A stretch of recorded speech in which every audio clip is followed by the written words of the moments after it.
Bismillahirrahmanirrahim. Assalamualaikum warahmatullahi wabarakatuh. Perkenalkan, nama saya Amelia Mawaddah dengan nomor induk mahasiswa 121103 Prodi Manajemen Pendidikan Islam, Fakultas Tarbiyah dan Keguruan, Universitas Islam Negeri Sultan Syarif Kasim Riau. Baik, di sini tujuan dari video ini ialah untuk memenuhi tugas UAS dari Akidah Akhlak dengan dosen pengampu Ibu Desti Sartini, SPDI MPD. Nah, baik, kali ini judul materi yang saya ambil yaitu akhlak kepada Allah Subhanahu wa taala dan Rasulullah. Nah, adapun pengertian dari akhlak kepada Allah merupakan pola interaksi etis antara hamba dan pencipta yang bersumber dari kesadaran, yakni kesadaran sebagai hamba dan kesadaran bertuhan.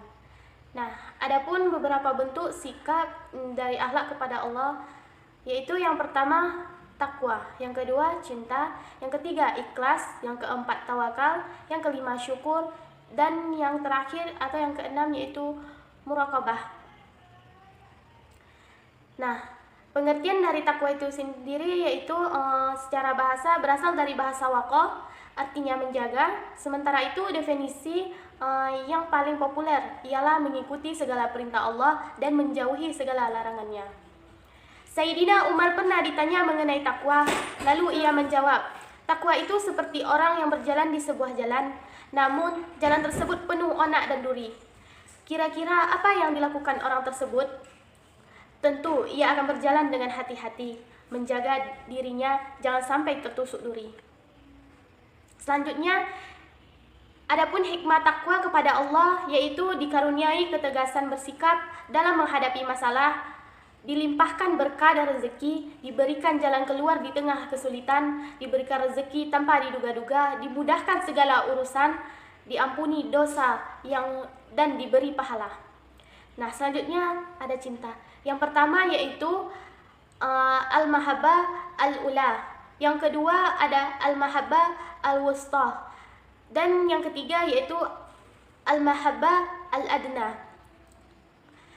Nah, adapun bentuk ekspresi cinta kita kepada Allah yaitu yang pertama menaati segala perintah Allah dan menjauhi segala larangannya, bersyukur atas segala pemberian Allah, memuji kebesarannya, senantiasa mengingat namanya kapanpun, dimanapun dan dalam kondisi apapun, rela berkorban untuk memenuhi perintahnya, ridho atas segala pemberiannya, memperbanyak doa dengan perasaan khauf atau takut dan roja atau berharap kita kepadanya, memperbanyak istighfar dan memohon ampun dari perbuatan dosa yang pernah dilakukan, menghindari dosa-dosa kecil yang biasa dilakukan maupun yang besar. Nah, selanjutnya ada ikhlas. Kata ikhlas berasal dari kata khalasa yang artinya bersih, jernih, dan murni, tidak tercampur dengan apapun. Secara terminologi, kata ikhlas bermakna beramal semata-mata mengharapkan ridha Allah. Nah, adapun indikator keikhlasan dalam perbuatan yaitu yang pertama berbuat dengan sebaik-baiknya, yang kedua bertanggung jawab terhadap pekerjaannya, yang ketiga memanfaatkan hasil dari pekerjaannya dengan tepat, dan yang terakhir yang keempat yaitu bersyukur terhadap hasil. Nah, selanjutnya ada tawakal. Tawakal berasal dari kata wakalah yang artinya mewakili, pasrah. Secara terminologi, tawakal merupakan menyerahkan hasil dari sebuah usaha atau ikhtiar kepada Allah Subhanahu wa taala. Keuntungan orang bertawakal yaitu yang pertama, jika berhasil, seseorang tidak akan sombong sebab ia tahu bahwa penyebab keberhasilan tersebut hanyalah Allah. Ia akan bersyukur kepada Allah atas keberhasilan yang diraihnya. Yang kedua, jika gagal, maka seseorang tidak akan mudah menyesal dan menyerah, sebab ia akan berpikir positif terhadap kegagalan yang dialaminya. Pasti Allah punya maksud lain dari kegagalan yang diraihnya. Nah, selanjutnya ada syukur. Syukur berasal dari bahasa syakara yang artinya berterima kasih. Nah, adapun syukur secara istilah merupakan ungkapan rasa terima kasih atas kenikmatan yang diberikan Allah Subhanahu wa taala. Nikmat yang sering dilupakan dalam hadis, nikmat yang biasa dilupakan oleh manusia, yang pertama yaitu nikmat sehat sebelum datangnya masa sakit, yang kedua nikmat umur sebelum datangnya masa tua, dan yang terakhir yang ketiga nikmat hidup sebelum datang kematian. Nah, cara mensyukuri nikmat Allah ini yaitu dengan mengucapkan hamdalah atau pujian, sujud syukur, memanfaatkan pemberian atau nikmat tersebut dengan sebaik-baiknya untuk kegiatan yang positif. Berbagi kenikmatan dengan orang lain, tidak mencela pemberian Allah dan nikmat yang didapatkan. Selanjutnya ada muraqabah. Muraqabah berasal dari kata raqabah yang artinya mengawasi. Yang dimaksud muraqabah merupakan merasa dirinya diawasi oleh Allah. Muraqabah bertujuan meningkatkan sikap ihsan. Sikap ihsan merupakan meyakini kita dilihat oleh Allah Subhanahu wa taala, sehingga orang berbuat ihsan tidak akan melakukan perbuatan dosa. Nah, adapun cara untuk mendekatkan diri kita kepada Allah Subhanahu wa taala yaitu yang pertama memperbanyak berzikir atau mengingat Allah. Yang kedua memperbanyak berdoa dengan perasaan khauf atau takut, roja atau berharap kita kepada Allah Subhanahu wa taala. Yang ketiga memperbanyak istighfar dan memohon ampun dari perbuatan dosa yang pernah dilakukan. Nah, yang keempat itu yang terakhir yaitu menghindari dosa-dosa kecil yang biasa dilakukan maupun besar. Nah, selanjutnya ada akhlak terhadap Rasulullah. Setiap orang beriman dan Islam, dia harus berakhlak baik kepada Allah Subhanahu wa taala dan harus berakhlak baik kepada Rasulullah sallallahu alaihi wasallam. Meskipun Rasulullah sallallahu alaihi wasallam telah wafat, namun keimanan kepadanya membuat orang mukmin harus berakhlak baik kepada beliau. Ada beberapa hal yang harus dilakukan sebagai bentuk berakhlak baik kepada Rasulullah sallallahu alaihi wasallam. Yaitu yang pertama mencintai dan memuliakan Rasul. Nabi sallallahu alaihi wasallam mencintai umatnya.